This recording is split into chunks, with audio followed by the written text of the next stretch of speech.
Hello guys, ఇప్పుడు సరిపోదా శనివారం spoiler లేకుండా రివ్యూ అయితే చూసేద్దాం. ఇక మూవీ విషయానికి వస్తే అందరికన్నా ముందు మాట్లాడాల్సింది అయితే ఎస్జే సూర్య గురించి మాట్లాడారు భయ్య. అసలు చెప్పాలంటే ఈ క్యారెక్టర్ ఆయన కోసమే డిజైన్ చేసినట్లుంది.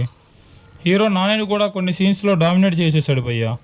వివేక్ ఆత్రేయ చాలా అంటే చాలా కొత్తగా చూపించాడు ఎస్జే సూర్యని.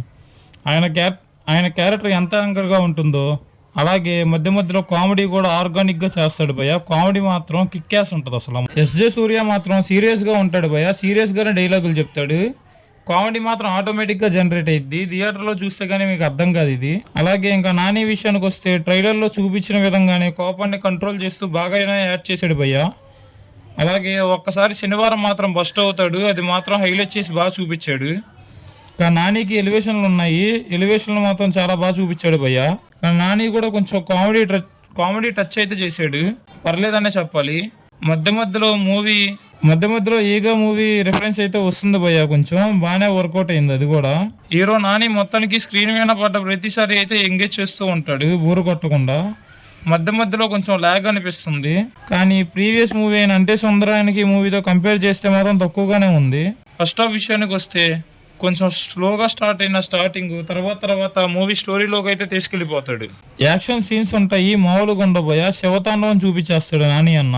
ఇక నాని ప్రియాంక కెమిస్ట్రీ విషయానికి వస్తే అంత ఎక్కువగా చూపించకపోయినా సరిపోతుంది మూవీలో. అలాగే ప్రియాంక మోహన్ చాలా అంటే చాలా బాగుంటుంది భయ్య, కానీ ఆమె యాక్టింగ్ మాత్రం లాస్ట్ వరకు ఒకే రకంగా పోతూ ఉంటుంది. కానీ నాని అన్న క్యారెక్టర్ డిజైన్లో కొన్ని వేరియేషన్స్ అయితే గమనిస్తాం. ఇందులో అజయ్ ఘోష్ గారు కూడా ఉన్నారు. ఆయన కొద్దిసేపే నటించినా కూడా బాగానే నటిస్తాడు భయ్య. ఇంకా మూవీలో కొన్ని సీన్స్ అయితే ఎక్స్పెక్ట్ చేసే విధంగానే ఉంటాయి. ఇక మ్యూజిక్ విషయానికి వస్తే బ్యాక్గ్రౌండ్ స్కోర్ మాత్రం గట్టిగానే ఇచ్చాడు. విలన్ బ్యాక్గ్రౌండ్ అయితే మామూలుగా ఉండదు, కేసీపీడి అంతే. అలాగే సాంగ్స్ విషయానికి వస్తే అంతేం లేదు, సాంగ్స్ ఏదో ఒక పాట అయితే బాగుంటుంది. ఫస్ట్ హాఫ్ లాగానే సెకండ్ హాఫ్లో కూడా కొన్ని ల్యాగ్ సీన్స్ అయితే ఉన్నాయి. అలాగే డ్రామా కూడా చాలా ఎక్కువగానే కనిపిస్తుంది. Father son sentiment, mother son sentiment, sister brother, ఇంకా బ్రదర్ సెంటిమెంట్ కూడా ఉన్నాయి. మూవీని అయితే 2 hours 50 minutes కాకుండా 2 hours 30 minutes పెట్టుంటే చాలా బాగుండేది. అయినా కానీ వివేక్ ఆత్రేయ కొత్త ప్రయత్నం మాత్రం బాగుందనే చెప్పాలి. అంటే సుందరానికి ఫ్లాప్ ఇచ్చిన తర్వాత ఈ మూవీని హిట్ కొట్టాలని గట్టిగానే ట్రై చేశాడు భయ్య.